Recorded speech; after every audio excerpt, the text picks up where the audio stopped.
So I'll look down here. My name is Jay Malone. I am the founder of New Haircut. New Haircut is a product strategy firm. We learn facilitation through formats like design sprints and problem framing and customer-centered discovery. We often are with groups of teams, in-house teams that are trying to launch new ideas. And so facilitation is a key skill that we use to help guide and shape those conversations. So facilitation is a very tough skill to learn and to adopt. I'm still learning a whole bunch myself.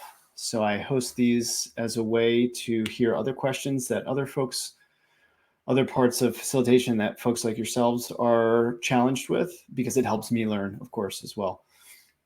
So we host these sessions, these AMA sessions. We have 3 of them. So in this AMA board, you'll see that we have these facilitation AMAs. So this one happens in 2 weeks from now. We'll have another one on problem framing. It's a different kind of AMA. And then 2 weeks after that, another AMA on design sprints. And then 2 weeks from there, we'll have our next facilitation AMA. So we just keep these AMA events rolling on a bi-weekly basis. After today, you'll see the facilitation AMA number 3 pop up. So that should happen sometime in, let's see, probably late March or so. So these are only 30 minutes. So I'm going to jump in. I'm going to answer some questions. Like I mentioned to the folks that are here today, you can use the mural board here that's on my screen to add your questions. And then we keep this thing up and live always. So if you ever want to come back into the mural, I see our visiting seahorse is looking at some past questions that were asked. So you can see once we answer the questions, we'll link to it because we're recording today's session. So we'll link to that spot where that question was answered. And then these questions will live on. So if you want to come back and check out questions that other folks have asked, this board will be here for you. Okay, so that's sort of a lay of the land of what the events are all about. And without further ado, then I'm going to jump in and start answering some of these questions.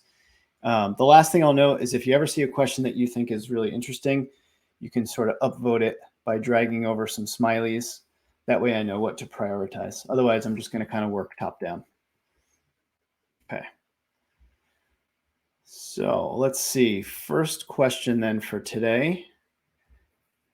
By Matthew. How do you handle frustrated participants? For example, when participants cannot quickly find a solution to the problem being worked on. So I had asked this question, but I don't think Matthew's here to give me a little bit more context. But there's a whole category for what we mean by frustrated folks in our workshops and sprints. Sometimes I've heard the phrase difficult characters. So this one seems to be about people cannot quickly find a solution to the problem being worked on. Yeah, well, I think what I notice is that almost everyone, especially, so I run a specific discovery type format workshop, which takes a couple days to get through. So before I do something like a design sprint, I run a problem framing workshop, which takes a couple days. And one thing I noticed is that everybody is geared up and ready to jump into the solutioning part. Even in the design sprint itself, there's this sort of like getting the team all aligned, making sure that like any newcomers to the sprint team are really grounded in the problem that we're all there to solve together. And so even if we spend an hour or 2 on understanding and alignment, people are eager to get into solutions. I think a lot of people are just sort of like, they feel like it's a waste of time because they have this really ingenious idea and they just want to get it out to the team and move on. But it's a group activity, so everyone has their own ideas.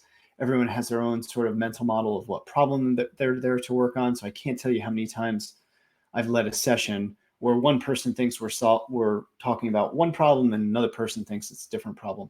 And so spending time to make sure that everyone is aligned on that problem is really, really critical, because starting that conversation and then going back feels even more painful. So I like to slow groups down as much as I can, make sure we're all grounded in the problem.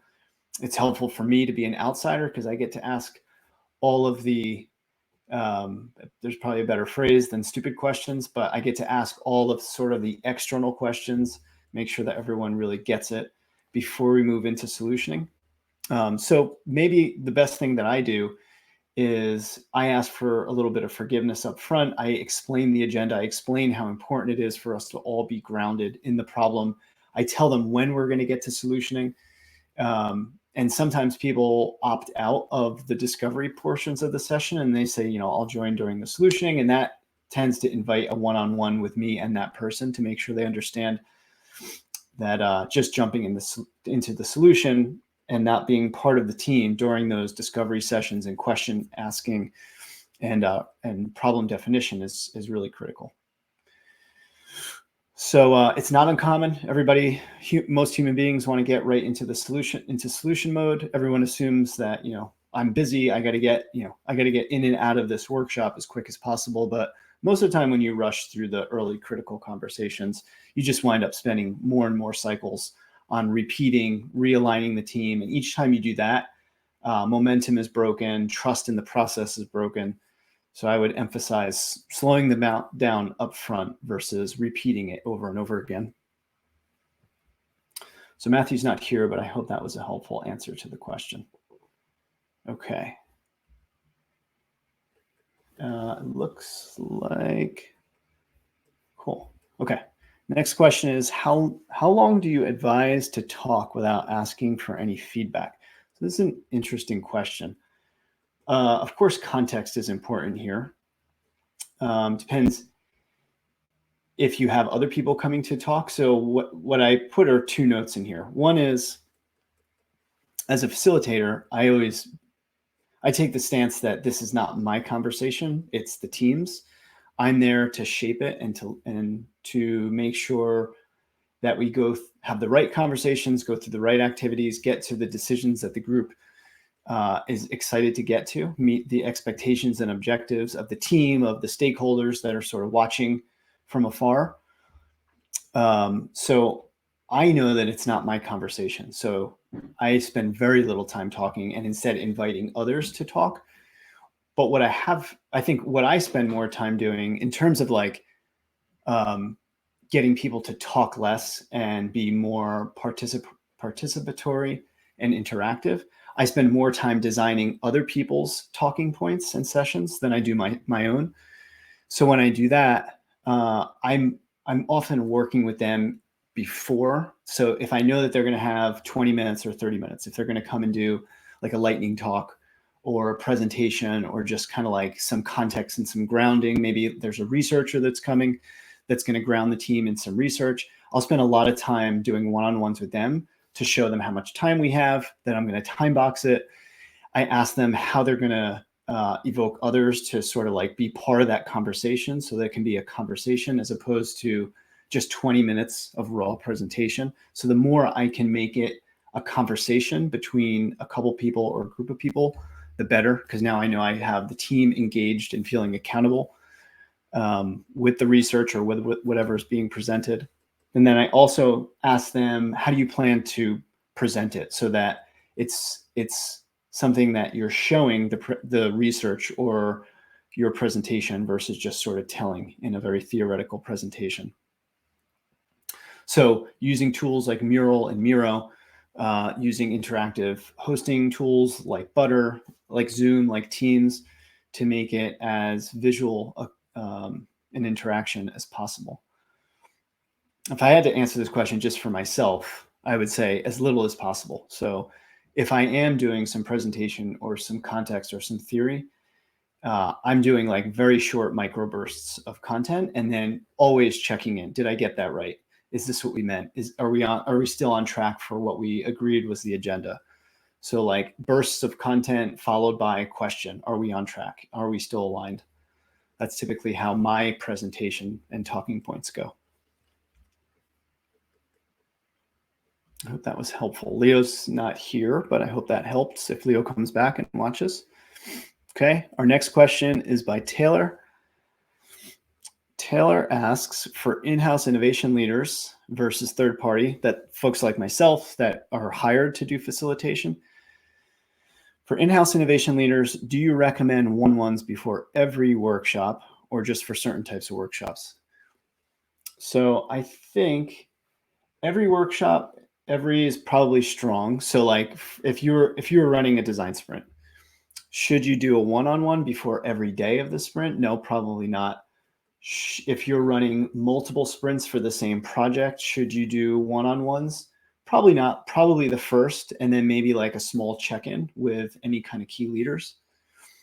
So for new projects, yes, I tend to, for new sprints, for new projects, for new workshops around new programs that are being kicked off, I almost always do one-on-ones with, especially for key influencers and stakeholders, especially for people that are very key influences that won't be part of the actual session itself, just to make sure that their thoughts, opinions, so any kind of like fears or hesitations are captured. That way it can be shared with the rest of the team. For new team members, for new relationships and new stakeholders, right? Like, so for me, I'm always having new relationships with new stakeholders as I'm hired for new projects, for new companies.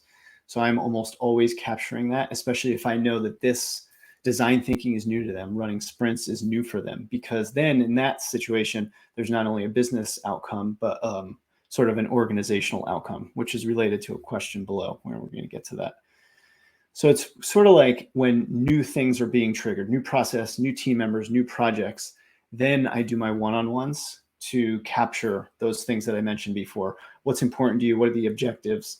What are your expectations around timing, around team, around the outcomes, the outputs? What should we avoid talking about? What are sort of the themes? Those are what I spend my time with doing one-on-ones, because that's hard to ask a group, because then you get the whole group dynamic that's active. So doing those one-on-ones is really critical when you're starting off any kind of new engagement. Great question, Taylor. Okay.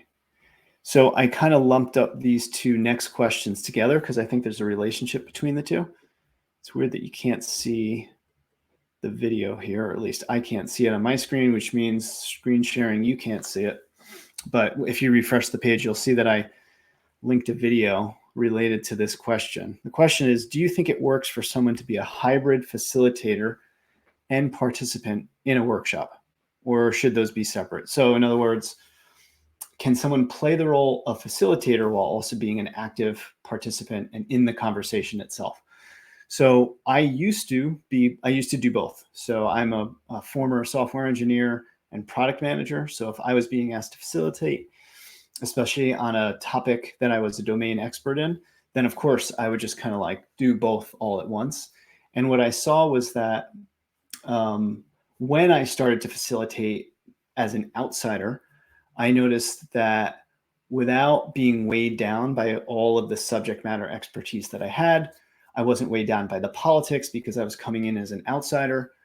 I spent more time on the process, on the agenda, on shaping the conversation, on managing expectations and energy and engagement from the team. And I noticed that my ability to facilitate went way, way up when I was not sketching, when I was not deeply entrenched in the conversation or the outcomes themselves. And so once I noticed that, I now never do both. So it's not unusual for a group to say, well, you used to be a product manager, you've used similar products, what do you think about the decisions that we're making? And I try my best to stay out of it, because as a facilitator, I've seen that I can greatly influence the trajectory, the decisions that people make. And I think if you're an internal facilitator, especially someone that's high up in the organization, you can even more greatly influence the decisions that the team makes. And I don't think that's the role of the facilitator. I think the facilitator is there to bring the group together so they can decide what's best. So if you can, stay out of facilitating your own projects and products and ideas, which is Taylor's related question here. If you can, bring somebody else in to facilitate. If you need to, like she was asking in this follow-up question, like, what if you have a product owner? How should you share those responsibilities? So if you can't get somebody else to facilitate, then co-facilitate it. And that means even more work for you and that product owner in advance, because you have to figure out how you're going to pass the baton back and forth between you two. Who's going to own what parts of the conversation? How's that transition going to flow? Whose job is it going to be actively involved in the conversation versus facilitating? And you also have to think about how that's going to feel to the team. So they're going to be used to you facilitating, then they're going to be used to you being part of the conversation. So in an ideal situation, you get somebody outside of the group, of the organization, of the project to facilitate it. I think there's a lot to be said for hiring an outside facilitator. I know that probably sounds biased because I get hired to do that. But I worked in companies for many, many years, of course, and I've seen just how much influence and power and persuasion a facilitator or anyone with power in a conversation can have. So the more you can do to keep that bias and influence out, the better. The more natural the conversation is, the bigger, better, bolder ideas, the better questions you get from the group, the better engagement you get because everyone feels on sort of equal footing. So here is a link to a conversation. I don't know, this is Facilitator's Q&A. So there's some additional resources. This is a good segue, and then I'll answer this last question. Down at the bottom of the board, there's a few additional resources that you can click through. One is this Facilitator's Q&A. So this is a video series. There's a bunch of videos that I did, just me sort of like talking through topics. And that's one of them is the link above that I was just mentioning. And then there's also conversations that I have with other product and UX leaders. So this is a free video series if you want to click through and look at some of the topics that we talk about. And then another is, one sec. Another is this facilitation mini course. So this is a series of 30 lessons that show up in your inbox, one lesson per day. Both things are free. And in this course, I cover a whole bunch of topics around facilitation. Some of them are short videos that I've recorded. Others are conversations with other facilitation leaders. Others are have a series of links and resources and visuals to help you through a certain topic. This was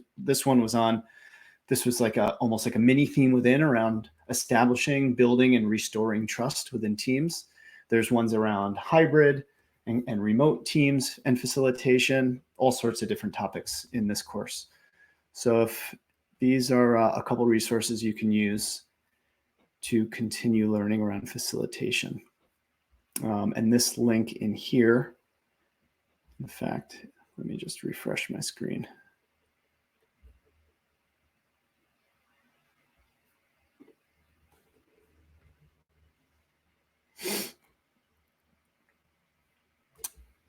So this link will take you to this Facilitator's Q&A, where I talk about choosing sprint facilitators, mostly around you working with internal versus external facilitators. So I hope that is a good complement to what I just shared here. Okay. I don't see any new questions that came in. Let me just zoom out quick.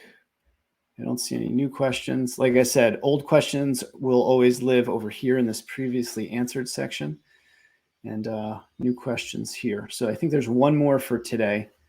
I didn't totally understand the question, but I'm going to do my best to answer it. This is from Peter. He asks, how do you help teams bridge the gap between a business outcome and a project or sprint outcome? So I thought about two versions of answers to this question. One is in a lot of sprints, what I pull out from stakeholders, like the product owner or the product manager that hires me, what I try to establish with them are two sets of outcomes. One is the business outcome. So by business outcome, that's when I talk about like a larger vision. So what are the opportunities? What are the themes? What are the problems that the organization is trying to solve for? What are some of the strategic priorities?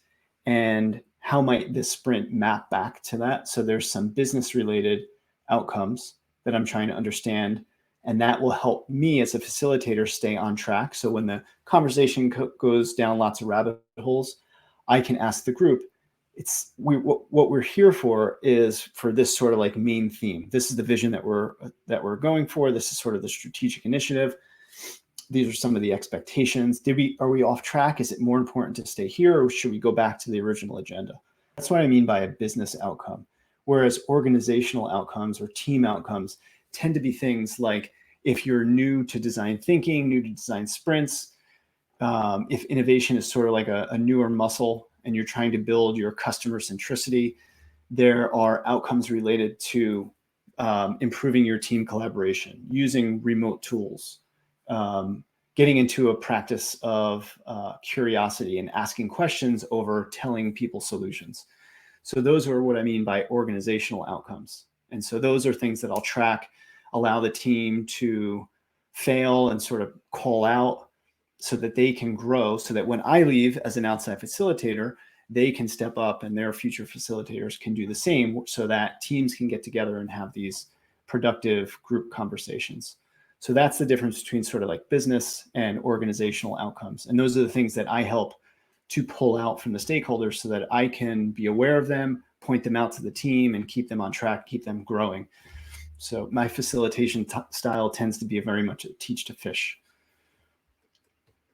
But so that was sort of like silo one. Silo two of answering this is business versus sprint. So business, again, very much about like the vision, the strategic priorities, versus a sprint is like a very specific outcome that you're going for. So if you were trying to, as a business, you're trying to improve onboarding of your platform, and then you had some related customer problems within there around customer onboarding, then this sprint might be used to, for example, improve the email campaign that goes out. So like a new user signs up for your product, and there's a sequence of emails that help them get familiar with the product. So the sprint outcome might be something very specific, something very measurable in there, where you say this sprint is going to be about improving the onboarding experience, and these are the specific criteria that we have that will measure the success of the sprint. In other words, where do we want to be in a week or a month from now at the end of this sprint, versus a business outcome is something much broader. A vision is something much larger and longer term.